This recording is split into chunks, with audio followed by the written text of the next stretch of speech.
Říká se, že nejpevnější vězení je to, jehož mříže nejsou vidět. On o tom dlouho nevěděl. Žil s pocitem, že je svobodný, že si vybírá, že jeho kroky jsou výsledkem rozumu a správných rozhodnutí. A přesto se v jeho hrudi usadil tlak, tichý a vytrvalý, jako by tam někdo položil kámen, který s každým rokem těžkl. Nebyla to úzkost, nebyl to stres, jak si zvykl říkat. Byl to důsledek života, který se pomalu odcizil sám sobě. Každé rozhodnutí dělal s ohledem na pohledy druhých. Každé slovo vážil, každý krok upravoval tak, aby nevybočil. Naučil se usmívat ve chvílích, kdyby nejraději křičel, a mlčet tam, kde v něm všechno chtělo mluvit. Ne proto, že by ho někdo nutil, ale proto, že uvěřil, že tak se to dělá. Že přizpůsobení je cena za klid, že souhlas je měna, kterou si kupuje bezpečí. Postupně si kolem sebe vystavěl konstrukci, pevnou a uhlazenou. Ze zvyklostí, očekávání, rolí. Z potlesku, který byl slyšet jen krátce, a z uznání, které rychle vyprchalo. Nikdo po něm nechtěl, aby se vzdal své podstaty. Nikdo mu nepřikázal, aby se rozštěpil na to, kým je, a na to, kým by měl být. Udělal to sám. Dobrovolně. V dobré víře, že kontrola nad vším mu jednou přinese klid. Ale čím víc se snažil doložit opratě, tím víc se mu svět rozpadal mezi půsty. Kontrola se ukázala jako iluze, rafinovaná past mysli. Zaměstnávala ho, vyčerpávala, nutila ho připravovat se na budoucnost, která nikdy nepřišla. Žil v neustálém, až potom, v čekání na okamžik, kdy bude možné si konečně oddechnout. Jenže ten okamžik se vždy posunul dál. Navenek měl všechno, co se mělo mít. Postavení, vztahy, cíle, které se daly ukázat půstem. Uvnitř však rostla prázdnota, nevysvětlitelná a studená. To, co vlastnil, mu nepatřilo. Jeho úspěch byl zabarven cizími očekáváními, jeho myšlenky filtrovány strachem z hodnocení. Čím víc hledal potvrzení zvenčí, tím dál se vzdaloval od vlastního středu, od něčeho, co kdysi znal, ale co dnes sotva dokázal pojmenovat. Už dávno před ním to někdo pochopil v tichu kamenné věže, daleko od hluku davu. Nezávislost tehdy neznamenala chlad ani lhostejnost, ale návrat k sobě. Pochopení, že člověka nesvazují okolnosti, nýbrž jeho vlastní posedlost řídit neřiditelné, zalíbit se všem a vyhnout se kritice za každou cenu.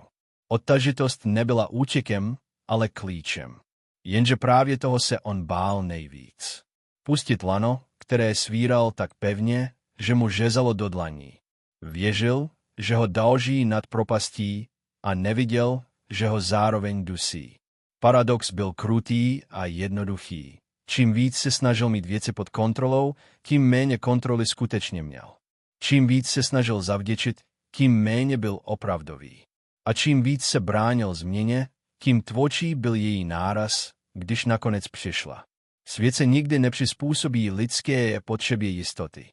Přijmout to není slabost, ale moudrost. Život se svou nepředvídatelností žádá jediné odvahu pustit.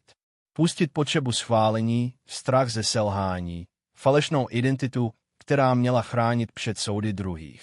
Kdyby si dovolil aspoň na chvíli nemyslet na to, jak je vnímán, kdo by byl, co by dělal, kdyby žádný pohled zvenčí neměl váhu. Možná právě tady se skrýval ten nejhlubší strach. Že bez těch řetězů nezůstane nic. Že jeho já bylo tak dlouho tvarováno okolím, až se rozpustilo. A přesto se v tom tichém poznání skrývala krutá i osvobozující pravda. Teprve když odloží vše, čím není, může poprvé jasně uvidět, čím je. Svoboda, po které toužil, neležela v budoucnosti ani v cizích slovech. Byla těsně za hranou strachu, který ho dosud paralyzoval. Otázka zůstávala otevřená. Zůstane ve zlaté kleci, kterou si sám postavil, nebo riskne skok do neznáma? Neexistovala jistota, že ho tam čeká klid. Jen možnost, že se konečně nadechne. A někdy je právě to víc než všechny záruky světa. Když si jednou objeví tvhlina, už nejde přehlédnout. Oni zpočátku zaměňoval za únavu. Říkal si, že potřebuje dovolenou, změnu prostředí, nový cíl. Ale prázdnota se stěhovala s ním. Seděla vedle něj u stolu, ležela s ním v posteli, moučela, když se snažil usnout. Byla vytrvalá, nevtíravá, ale neodbytná. A čím víc ji ignoroval, tím hlasitěji se připomínala. Byl vychován k tomu, že cíle dávají životu směr. Že člověk musí stoupat, sbírat důkazy vlastní hodnoty, postupovat po žebřících, které někdo dávno postavil a prohlásil je za správné. Nikdy se ho nikdo nezeptal, zda chce jít právě tímto směrem. A on se nikdy nezeptal sám sebe. Prostě šel, protože jít znamenalo nebýt podezřelý. Znamenalo zapadnout. Znamenalo nebýt zpochybňován. A tak lezl výš a výš. Studium, práce, vztahy, společenské role. Každý krok byl logický, obhajitelný, pochopitelný. A přesto, když se jednou zastavil a rozhlédl, neuviděl krajinu, o které snil. Viděl jen odraz cizích představ, zkreslený a studený. Uvědomil si, že většina jeho cílů nikdy nebyla jeho. Byly zděděné, převzaté, vnucené nenápadně, téměř laskavě. Společnost mu říkala, že úspěch přinese klid. Že až dosáhne určitého bodu, napětí zmizí. Ale klid nepřicházel. Místo něj se objevovala úzkost, podráždění, pocit vnitřního odporu. Něco v něm se vzpíralo, i když to neuměl pojmenovat. Byla to ta část, kterou léta umlčoval. Jeho vlastní podstata, zatlačená do kouta, žádající o pozornost. Už dávno si zvykl hrát role. Nosili jako dobře padnoucí obleky. V práci, doma, mezi přáteli. Každá situace měla svou masku. A protože ji nosil tak dlouho, přestal cítit její váhu. Přetvářka se stala automatickou, téměř neviditelnou. Jenže mysl nezapomíná. I když se snažíš utéct, něco uvnitř se dřív nebo později vzbouří. A ta vzpoura má podobu neklidu, prázdnoty, pocitu, že žiješ cizí život. Byla tu ještě jedna, mnohem nepříjemnější pravda. Většina lidí se raději smíří s nepohodlným, ale známým životem, než aby riskovala nejistotu autenticity. Poloviční život se zdá bezpečnější než možnost zjistit, kým skutečně jsou. Rutina se stává anestetikem. Udržuje tě zaneprázdněného, otupělého, funkčního. A přitom ti pomalu bere to nejcennější vnitřní svobodu. Svoboda totiž není libovůle. Není to dělat cokoliv bez následků. Je to odvaha stát si za sebou, i když to znamená jít proti očekáváním, narušit vzorce, zklamat ty, na jejichž uznání si byl zvyklý. A tady se rodil další strach. Co když o všechno přijde? Co když ztratí to, co tak pracně vybudoval? Jenže v tom byl další paradox. Pokud je nutné předstírat, aby si něco udržel, pak mu to nikdy skutečně nepatřilo. To, co má hodnotu, autenticitu přežije. Skutečné vztahy, smysluplná práce, věci, které mají kořeny, se pravdy nebojí. Naopak, jen z kauzení je možné rozlišit, co je živé a co bylo jen kulisou. Možná měl mnohem méně co ztratit, než si myslel. A mnohem víc co získat. Ale k tomu bylo nutné udělat krok do neznáma. Přestat se doložit obrazu, který mu byl povědomý, ale cizí. Uvědomit si, že opravdový úspěch nevypadá jako trofej vystavená pro ostatní, ale jako tichý soulad se sebou samým. A ten se nedá koupit ani naplánovat. Musí se žít, třetí zlom nepřišel jako výkřik. Nebyl dramatický, spíš se podobal tichému poznání, které se usadí hluboko a už se nedá vytěsnit. Uvědomil si, že největší příběh, v němž žije, není ten, který vypráví ostatním, ale ten, který si neustále šeptá sám sobě. Příběh o tom, kým je, co smí chtít a kam až může zajít. A ten příběh nebyl neutrální. Byl plný omezení, varování a zděděných vět, které nikdy neprověřil. Od dětství se učil vyprávět si, že musí být rozumný, realistický, přizpůsobivý. Že některé sny jsou dětinské a jiné nebezpečné. že vybočit znamená riskovat ztrátu lásky, bezpečí, místa ve světě. Tyto věty se staly základem jeho vnitřního vyprávění. Opakovaly se tak dlouho, až začaly znít jako fakta.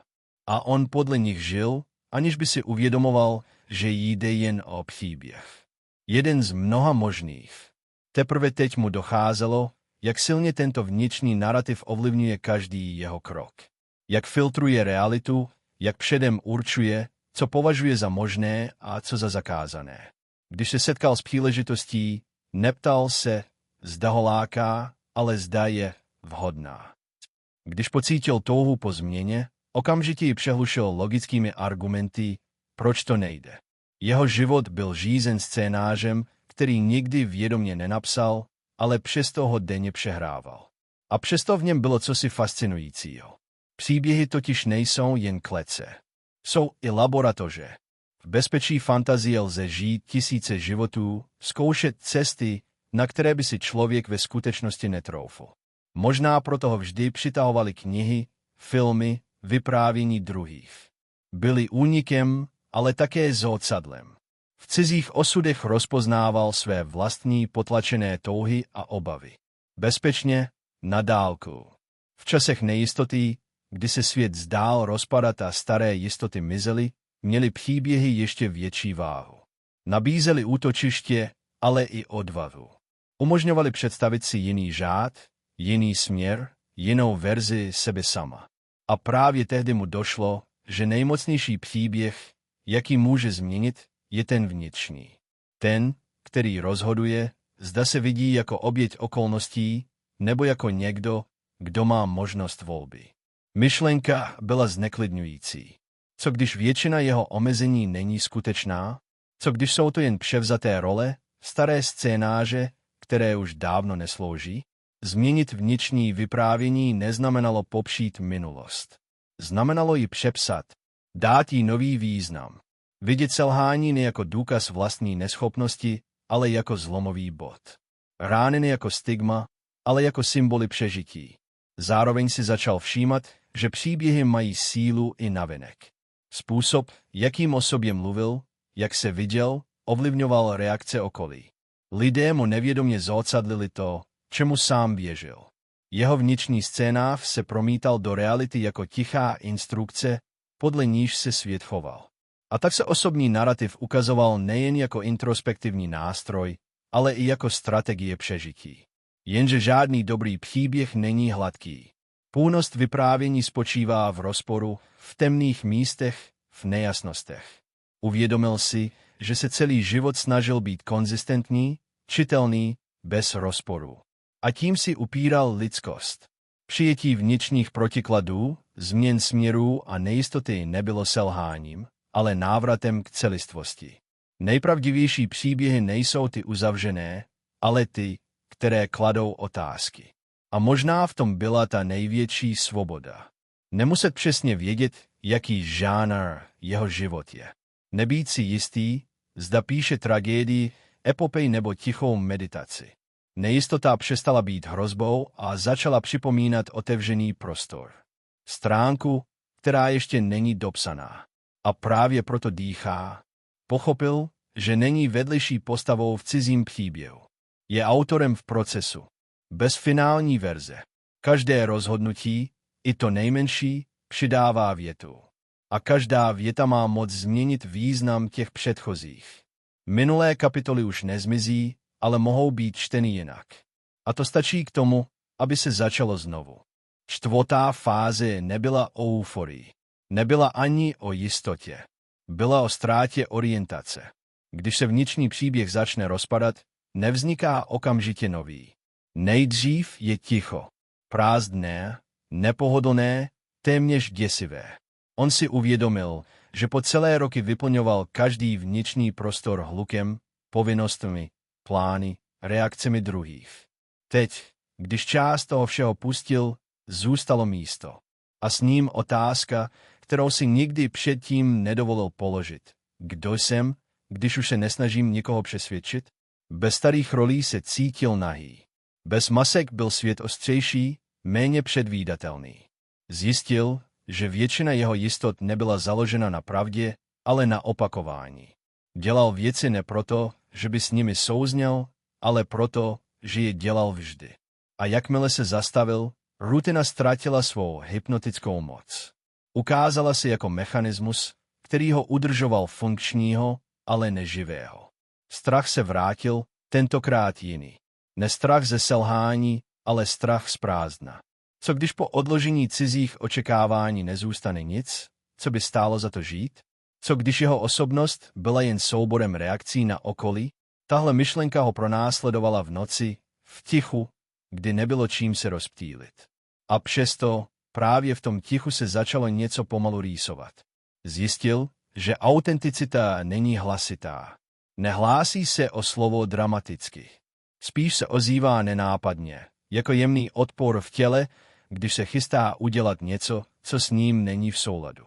Jako tiché ne, které se objeví dřív, než ho stačí přehlušit rozum. Poprvé v životě si dovolil těmto signálům naslouchat. Ne okamžitě jednat, ale vnímat. Začal rozlišovat mezi tím, co mu přináší skutečnou energii, a tím, co ho jen udržuje přijatelným. Některé vztahy se ukázaly prázdné, postavené na zvyku a vzájemném potvrzování rolí. Jiné přežili bez problémů, dokonce zesílili. To samé platilo o práci, o cílech, o snech. Něco odpadlo samo, bez boje. Jako listí, které už dávno nemělo mízu. Pochopil, že ztráta není vždy porážka. Někdy je to důkaz, že se člověk přestal držet toho, co ho tížilo. Skutečná hrozba nebyla v tom, že by o něco přišel, ale že by pokračoval v životě, který s ním nebyl v souladu. A tady se ukázala další iluze, která ho roky svazovala. Přesvědčení, že stabilita znamená bezpečí. Ve skutečnosti byla často jen strachem převlečeným za rozum. Nejtěžší bylo přijmout, že neexistuje definitivní verze sebe sama. Žádná konečná identita, kterou by bylo možné najít a uzamknout. Být sám sebou neznamenalo dospět k pevné definici, ale naučit se být v pohybu. Dovolit si měnit se bez pocitu viny. Přestat se omlouvat za to, že už nezapadá do starých škatulek. Svoboda, kterou postupně objevoval, nebyla opojná. Byla klidná. Neslibovala štěstí, ale pravdivost. A ta byla někdy nepohodlná. Znamenala říkat ne tam, kde dřív automaticky souhlasil. Znamenala snést pohledy, které nerozuměly jeho změně. Znamenala přijmout, že ne všichni zůstanou. Ale právě tady se ukázalo, že odloučení není opakem lásky. Naopak, jen bez strachu ze ztráty mohl konečně vidět druhé takové, jací jsou, a ne takové, jaké je potřeboval mít. Přestal vlastnit a začal být přítomný. A to změnilo všechno. Ještě nebyl na konci. Možná ani nebyl v polovině. Ale poprvé neměl potřebu to vědět. Stačilo, že už neutíkal před sebou. Že ticho přestalo být prázdné a začalo být prostorem. A v tom prostoru se pomalu rodilo něco křehkého, ale skutečného. Život, který nebyl připravený pro potlesk, ale pro prožití. 5. část nezačala novým slibem. Nepřišla s jasnou odpovědí ani s pocitem vítězství. Byla spíš tichým souhlasem se skutečností, že cesta nemá cílovou čáru. On už nehledal konečný bod, kde by si mohl říct, teď už jsem hotový. Pochopil, že právě tato touha po uzavření byla další formou kontroly. Jemnější, ale stejně omezující. Teď stál na místě, kde se minulost nerozpustila, ale změnila význam. To, co dříve vnímal jako ztracené roky, se ukázalo jako nutná půda. Bez nich by nerozeznal rozdíl mezi tím, co ho formovalo, a tím, co ho deformovalo. Už se nepokoušel vymazat staré kapitoly. Učil si je číst jinak. Ne jako rozsudek, ale jako vývoj. Svět kolem se nezměnil. Lidé dál hodnotili, očekávali, srovnávali. Rozdíl byl v tom, že už to nebylo středem jeho rozhodování. Ne proto, že by se stal necitlivým, ale proto, že se vrátil k vnitřnímu měřítku. Poprvé měl pocit, že jeho život není reakcí, ale volbou. Nedokonalou, nevždy jistou, ale jeho. Uvědomil si, že největší svoboda nespočívá v tom, že si může dovolit všechno, ale v tom, že už nemusí nic dokazovat. Nemusel obhajovat svou cestu ani ji vysvětlovat. Některé věci prostě byly pravdivé, i když se nevešly do cizích představ. A to stačilo. Začal vnímat život jako otevřený text. Každý den nebyl testem, ale větou. Někdy krátkou, někdy rozporuplnou, jindy plnou ticha. Přestal se ptát, zda píše správný příběh. Důležitější bylo, zda je upřímný. Přijal, že protiklady k sobě patří. Síla a pochybnost. Klid a strach. Odvaha a únava. Nic z toho se nemuselo vylučovat. A právě v této nejednoznačnosti se objevila lehkost.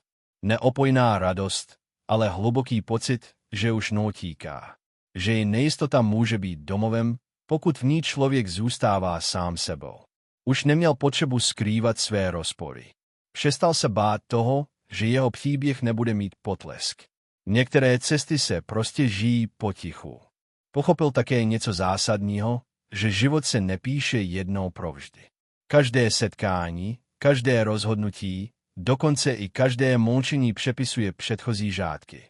Včerejší selhání se dnes mohlo stát bodem obratu. To, co kdysi bolelo, se mohlo proměnit v hloubku. Ne proto, že by se změnilo samo o sobě, ale proto, že se změnil pohled. A možná právě tady ležela skutečná odvaha. Ne v dramatickém gestu, ale v ochotě pokračovat bez jistoty, že výsledek bude odpovídat představám. Nevědět, zda žije tragédii, meditaci nebo tichý epos, a přesto psát dál. Protože příběhy, které mají největší sílu, nejsou ty uzavřené, ale ty, které zůstávají otevřené. Nevěděl, co přijde dál. A poprvé to nebyl problém. Věděl jen to, že už nechce žít jako divák vlastního života. Že se rozhodl zůstat autorem, i když nebude mít plán. A že svoboda, kterou hledal tak dlouho, nebyla někde venku. Byla v ochotě pustit, nechat věci být a přesto se jich účastnit celým bytím. Věž, kterou si kdysi postavil, nezmizela. Ale už v ní nebyl uvězněn. Stala se jen krajinou v pozadí, připomínkou toho, odkud vyšel, ne místem, kde musí zůstat. A to stačilo k tomu, aby se každý další krok stal skutečným.